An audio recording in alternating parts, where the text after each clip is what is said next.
2025 10ই জুলাই বৃহস্পতিবার গুরু পূর্ণিমা। যদি আপনি এই দিনটা পালন না করেন তাহলে আপনি বিনাশ হয়ে যেতে পারেন, আপনার ঘরে অলক্ষীর বাস হতে পারে, আপনার সংসার অশান্তিতে ভরে থাকতে পারে, আপনি খেতে বসে হয়তো শান্তি করে খেতে পারছেন না, আপনার অর্থ অভাব যাচ্ছে না, আপনার সংসারে সর্বদাই কলহ রেখে থাকছে, ঘরে ঠিকভাবে শান্তি পান না। তাই আপনারা সঠিকভাবে এই দিনটি পালন করুন।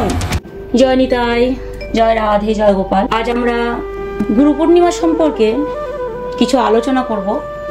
আমরা গোবিন্দ কৃপা পাওয়ার জন্য গুরুচরণ আশ্রয় করি। সেহেতু সামনে গুরু পূর্ণিমা 2025 10ই জুলাই বৃহস্পতিবার, সেই দিনটা আমাদের পালন করা উচিত। এই দিন আমরা কি করব কি করব না এই সম্পর্কে আমাদের জানা উচিত। কিছু কিছু কাজ থাকে এই দিন করলে কি হয়, আমাদের জীবনে অনেক কিছু ক্ষতি হতে পারে, চলার পথে বাধা আসতে পারে, তাই আমাদেরকে সেগুলো মেনে চলতে হবে। গোবিন্দ কৃপা পেতে গেলে গুরুচরণ আশ্রয় করতে হয়। কেন বলছেন? গুকার অশ্চন্দ্রকার সাধুকার তেজ উচ্যতে অজ্ঞান ধ্বংসকং ব্রহ্মগুরুরেব নৌ সংশয়। গু শব্দে অজ্ঞান অন্ধকার বোঝায়, রু শব্দে তেজ। সুতরাং অজ্ঞান অন্ধকারকে যিনি সমূলে বিনাশ করেন তিনি শ্রী গুরু। সচ্চিদানন্দ ঘনশ্যাম যিনি পারে সঙ্গে করে নিয়ে যান তিনি শ্রী গুরু। আর যিনি শিবা সুন্দরের সন্ধান দেন তিনি শ্রী গুরু। আমরা যখন জন্মগ্রহণ করেছি, আমাদের প্রথম গুরু আমাদের পিতামাতা, ওনাদেরকে এই দিন আমাদের শ্রদ্ধা জানানো উচিত। ওনাদের চরণে আমাদের পুষ্পাঞ্জলি দেওয়া উচিত। এই যে আমরা তারপর দীক্ষা গুরু চরণ আশ্রয় করি। আমরা গুরু কেন করি? দেখুন, কারণ আমার গোবিন্দের অতি প্রিয় হলেন আমার গুরুদেব। আপনার জীবনে যত দুঃখ কষ্ট আসুক না কেন, আপনি আপনার গুরুদেবকে জানাবেন। আপনি সরাসরি যে গোবিন্দের চরণে জানিয়ে দিলেন, আপনার কাজ নাও হতে পারে, সেই জন্যই আমার গুরুদেব। আচ্ছা বলুন তো, আমি যদি এখনই মনে মনে ইচ্ছে করি যে আমি প্রধানমন্ত্রীর সাথে দেখা করবো, পারবেন দেখা করতে? দেখা করতে গেলে কত জায়গা পার হয়ে যেতে হবে, তারপর আপনি তার সাথে দেখা করতে পারবেন। সেই কাজটা হলো আমার গুরুদেবের। তারপর বলুন তো, আপনি যখন কোনো ডাক্তারবাবুকে আপনার রোগের জন্য চিকিৎসা করাতে যান বা দেখাতে যান, আপনি কি সরাসরি গিয়ে ডাক্তারবাবু চেম্বারে ঢুকে পড়েন? দরজায় দেখবেন একজন বসে থাকে, আপনাকে যখন বলবেন যে এবার আপনার নাম এসছে, আপনি আসুন, তখন আপনি যেতে পারবেন। সেরকম গোবিন্দের চরণে কিছু কথা জানাতে গেলে আপনাকে গুরুচরণ আশ্রয় করতে হবে। আচ্ছা ঠিক আছে, এই গুরু পূর্ণিমার দিন আমাদের কি করা উচিত? যেমন গুরুদেবকে স্মরণ করে তার চরণ ধুয়ে দিয়ে আমাদের পুষ্পাঞ্জলি দেওয়া উচিত। এই দিন আমাদের উপবাস থাকা উচিত বা নিরামিষ ভোজন করা উচিত। এই দিন মিথ্যে কথা না বলাই ভালো। আমাদেরকে এই দিনকে সৎসঙ্গ গ্রহণ করতে হবে, সাধু গুরু বৈষ্ণবের সঙ্গে জীবন সেই দিনটা আমাদেরকে কাটাতে হবে। আর একটা কথা, যারা হয়তো গুরুচরণ আশ্রয় নেননি, এই দিন গোবিন্দের কাছে প্রার্থনা করবেন যাতে আপনারা তাড়াতাড়ি গুরুচরণ আশ্রয় নিতে পারেন। কারণ আপনি যদি জীবনে গুরু না করেন, গুরু না করে যদি আপনি দেহত্যাগ করেন, তাহলে কি হবে? আর কিন্তু মানবকুলে জন্মগ্রহণ হবে না, তার পশুকুলে জন্ম হয়। এটা শাস্ত্রের কথা। তো এগুলো আমাদের মেনে চলাই উচিত। কারণ আমাদের মনে হয়তো প্রশ্ন আসতে পারে যে গুরু কেন করব? মন্ত্র তো বইও লেখা আছে, সেখান থেকে দেখে শিখে নিলেও হয়। সেটা হবে না। দেখবেন একটি বট গাছে অসংখ্য ফল ধরে, বট বৃক্ষের ফলগুলো পেকে পেকে মাটিতেও পড়ে, কিন্তু সেখানে বট বৃক্ষের চারা হয় না। বট বৃক্ষের চারা কেমন ভাবে হয় জানেন? সেই বট বৃক্ষের ফল পাখিতে খায়। সেই পাখি যেখানে উদ্গীলন করে অর্থাৎ বমন করে, সেখানে কিন্তু বট বৃক্ষের চারা উৎপন্ন হয়।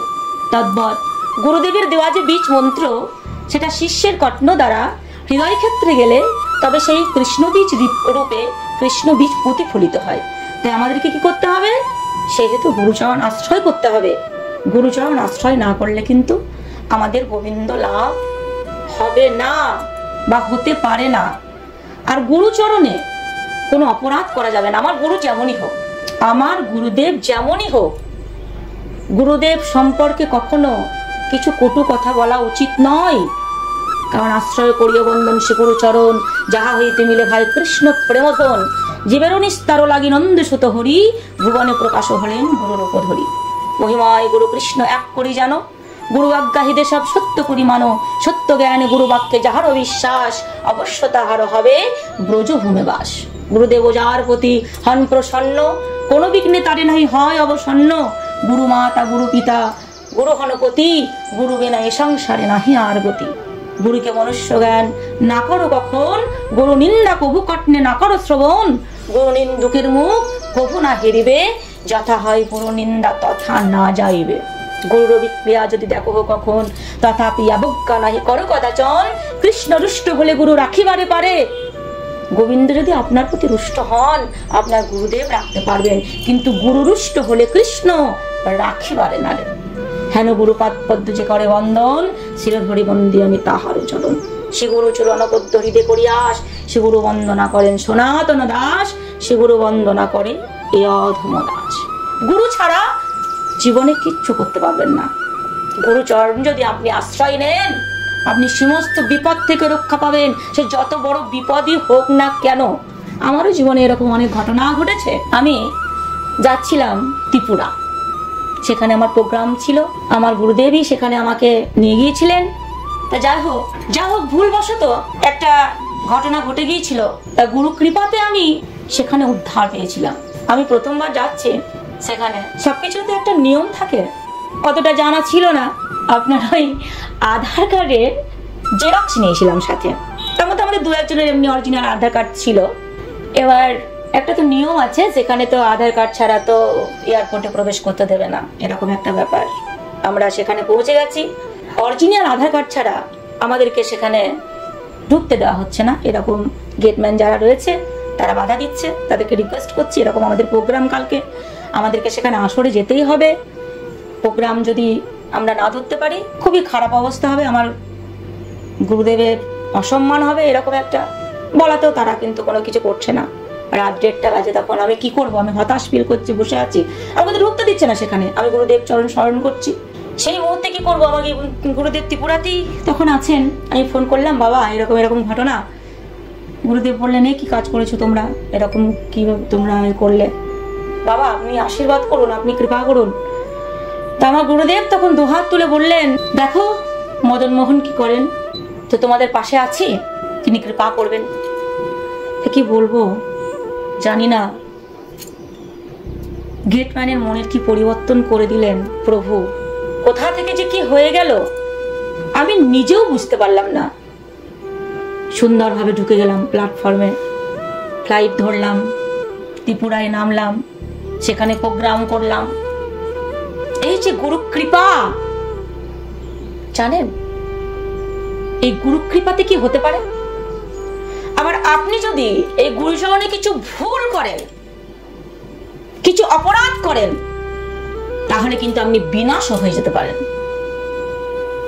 হ্যাঁ, আপনার ঘরে অলক্ষীর বাস হতে পারে, আপনার জীবনের অশান্তি সমস্যা লেগেই থাকবে, আপনার অর্থ থাকবে না, আপনি দুশ্চিন্তা ভোগ করবেন, আপনার সংসারে শান্তি হবে না, ঝগড়া কলহ সর্বদাই আপনার সংসারে লেগে থাকবে, সন্তান কন্যা নিয়ে কোনো শান্তি পাবেন না।